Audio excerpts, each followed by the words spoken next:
صاحبزادہ بشیر الدین صاحب تشریف فرمان ہے تے تشریف لے آنے جناب۔ نعرہ تکبیر، نعرہ رسالت، نعرہ رسالت۔ اشرف العلماء حضرت علامہ مولانا محمد اشرف سیالوی رحمت اللہ علیہ انہوں دے اج کل سب تو وڈے صاحبزادے یہ نے جڑے اصل وڈے صاحبزادے سن وہ فوت ہو گئے۔ کنے سال ہو گئے نصیر صاحب نو؟ 4 سال؟ 4 سال۔ انہوں تو بعد اے نے، انہوں تو پہلے فرید صاحب تقریر کر گئے۔ بسم اللہ جناب۔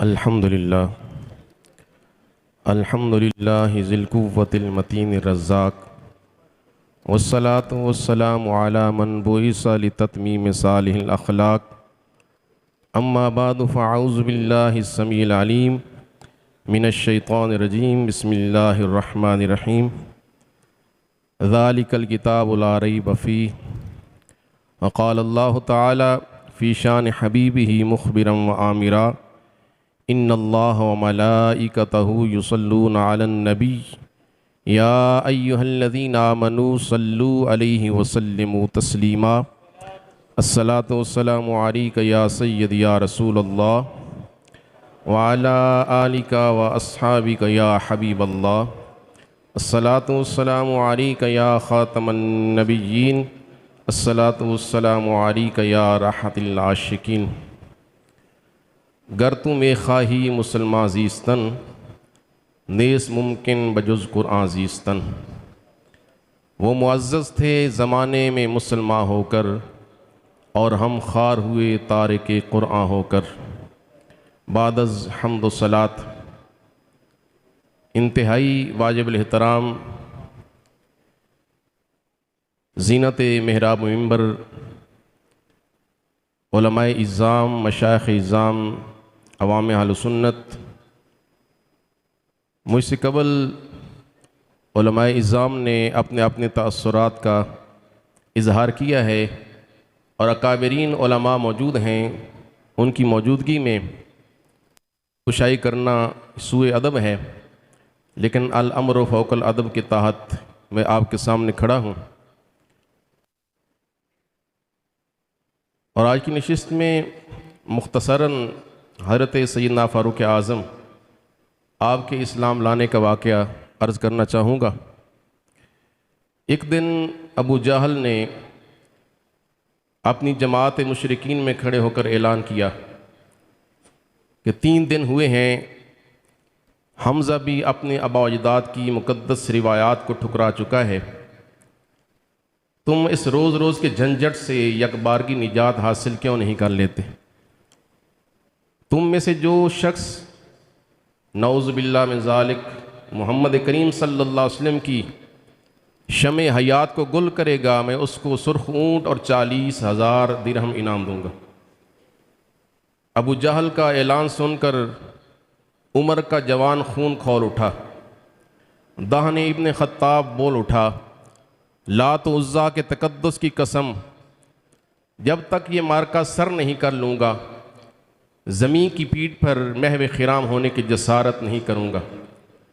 شمشیر تابدار بے نیام ہو گئی، کفار میں یہ خبر عام ہو گئی کہ آج عمر اس قصہ پارینہ کا آخری باب رقم کرنے جا رہا ہے، نعوذ باللہ محمد بن عبداللہ کو قتل کرنے جا رہا ہے۔ دوسری طرف سید عالم صلی اللہ علیہ وسلم تشریف فرما ہیں اور اپنے دست حق پرست فضا میں بلند کر رہے ہیں۔ یہ وہ دست کرم ہے کہ جب تقاضا بن کر اٹھتا ہے تو مہ کامل کا سینہ چر جاتا ہے، جب اشارہ بن کر اٹھتا ہے تو خورشید افق سے واپس لوٹ آتا ہے۔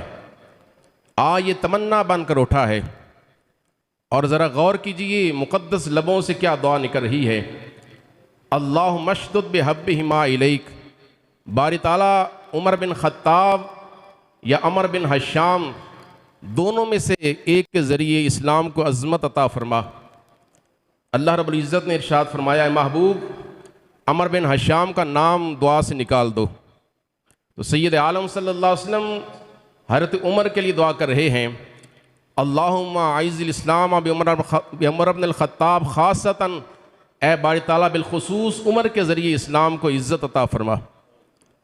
ادھر یہ مقدس لبوں سے دعا نکل رہی تھی، سید عالم صلی اللہ علیہ وسلم حضرت عمر کے اسلام و ایمان کے لیے دعا کر رہے ہیں، اللہ رب العزت سے عمر کو مانگ رہے ہیں، اور دوسری طرف جلالت عمر کے ہمیں ہیں، تلوار ہاتھ میں ہے اور جا رہے ہیں۔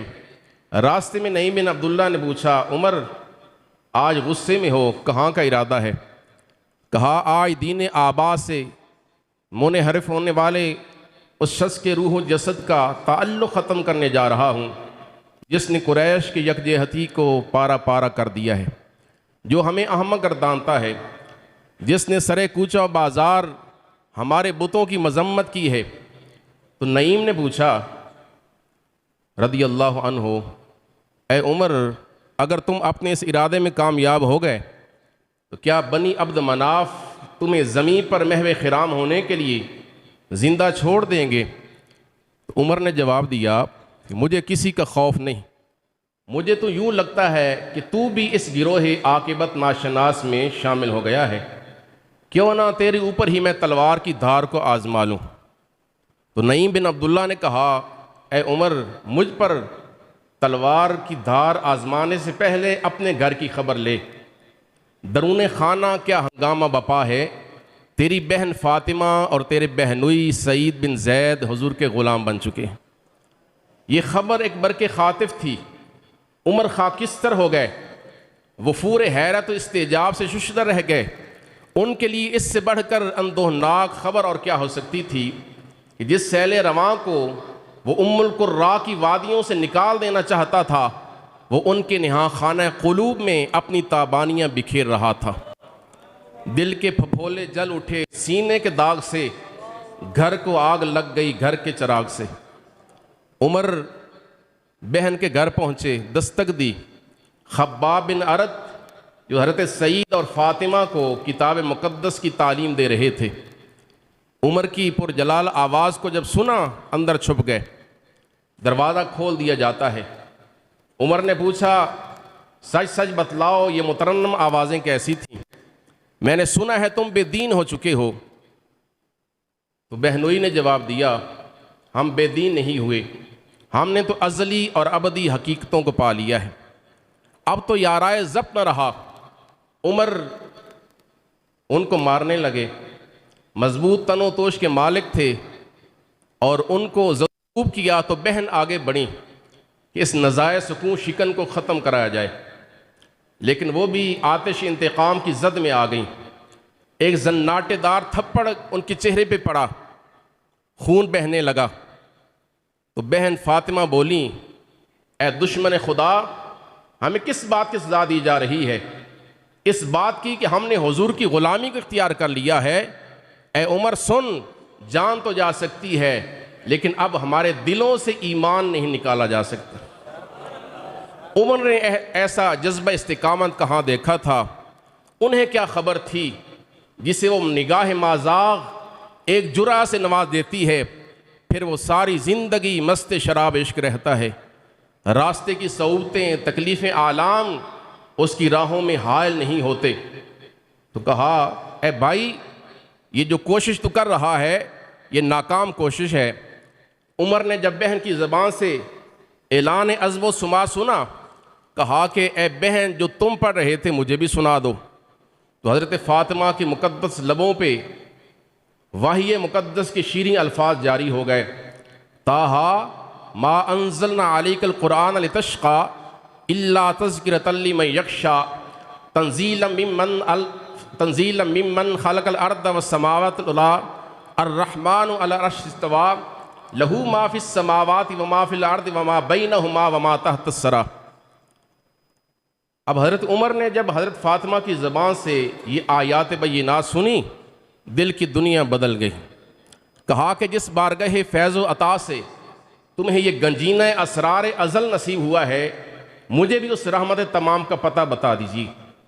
علامہ اقبال بولتے ہیں، کہتے ہیں، نمے دانی سوز قرات تو دیگر گوں کر تقدیر عمر را، تجھ کو خبر نہیں تیری سادہ سی ایک نظر تصویر زندگی میں کئی رنگ بھر گئی۔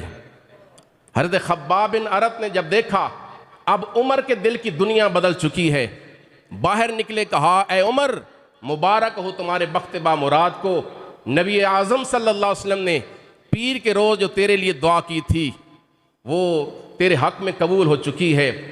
کہا کہ اے بھائی مجھے اس رحمت تمام کا پتہ بتائیے۔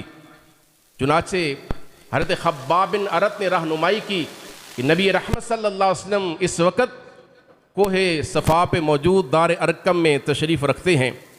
اب حضرت عمر پھر اسی منزل کی طرف رواں دواں ہیں، مسافر بھی وہی ہے، منزل بھی وہی ہے، ہاں مقصود سفر بدل چکا ہے۔ پہلے عداوت رہنما تھی، اب محبت مقتدا ہے۔ اب مقصود سفر بدل چکا ہے۔ پہلے کس مقصد کے لیے جا رہے تھے؟ دل میں غصہ تھا، غم تھا اور شقاوت جو ہے وہ غالب تھی، لیکن اب سعادت مندی وہ رہنما بن چکی ہے۔ دار ارقم کے در سید پہ دستک دیتے ہیں۔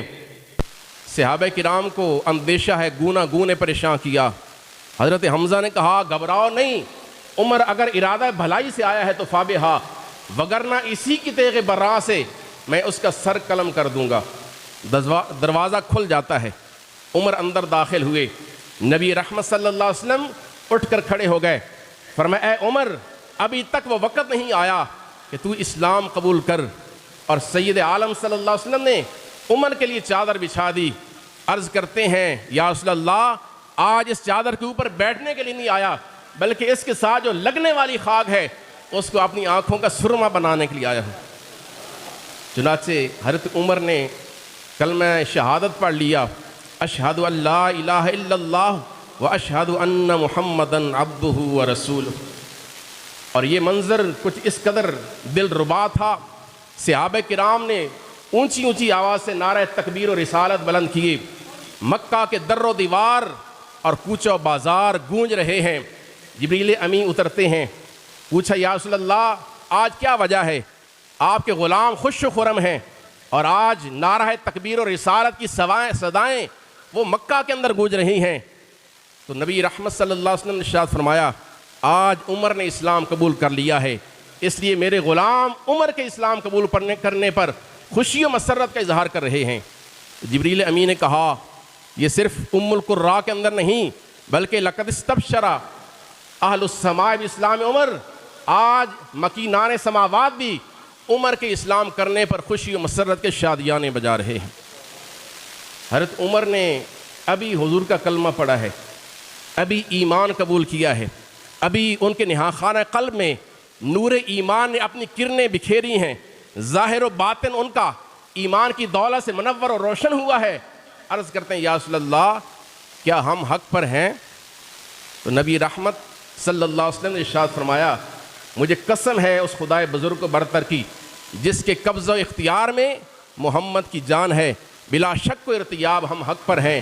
تو عرض کرتے ہیں یا رسول اللہ جو اہل باطل ہیں وہ علل اعلان اپنے بتوں کی عبادت کریں اور ہم اہل حق چھپ کر اللہ تعالیٰ کی عبادت کریں، میرا ایمان یہ گوارا نہیں کرتا، اس لیے ہمیں اجازت دی جائے ہم علل اعلان جا کر مسجد حرام کے اندر نماز پڑھنا چاہتے ہیں۔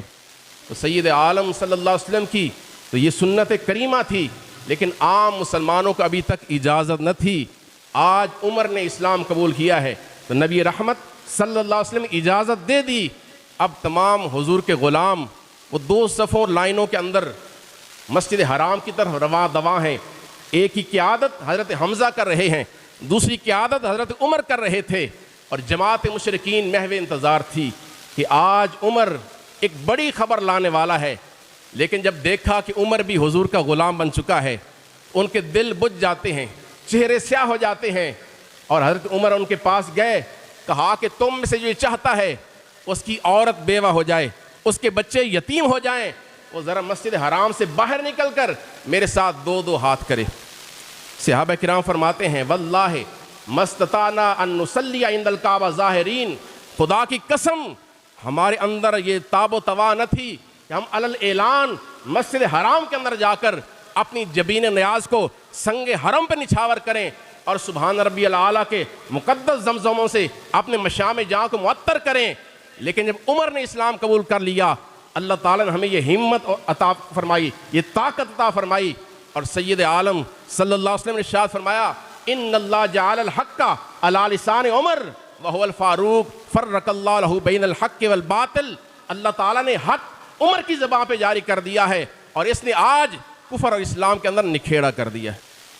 ایک وہ وقت تھا جب ہمارے اسلاف قرآن پڑھتے تھے تو قرآن کی تلاوت سے کفار مکہ کے اور کافروں کے دلوں کی دنیا بدل جاتی تھی، انہیں ایمان کی دولت نصیب ہو جاتی تھی. ضرورت اس امر کی ہے، اس قرآن سے محبت کریں، صاحب قرآن سے محبت کریں، اور ایسے اکابرین کے ایک ایک جو لفظ ہے وہ سنہری حروف سے لکھنے کے قابل ہے، اور ان اکابرین سے جڑ جائیں، ان کی قدر کیجئے. جب ایسے اکابرین دنیا سے پردہ کرتے ہیں پھر جنازے کے لیے ہم دوڑتے ہیں کہ ہماری ہی بخشش ہو جائے. بخشش کے اس امید پر ہم بھی جو ہے وہ دوڑتے ہیں، لیکن زندگی میں ہم قدر نہیں کر سکتے. تو آپ کا احسان عظیم ہے، حضور شیخ القرآن نے جو یہ دورہ تفسیر القرآن کی تکمیل فرما کر، اور جیسی بھی پریشانیاں، جیسی تکلیفیں اور بیماری کے باوجود آپ نے اس بیڑے کو اٹھایا اور اس کو جو ہے وہ تکمیل اس کی فرمائی. تو ہم آپ کو بار دیگر خراج عقیدت، خراج محبت پیش کرتے ہیں.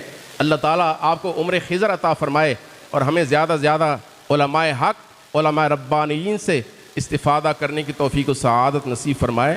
وما علی الا البلاغ.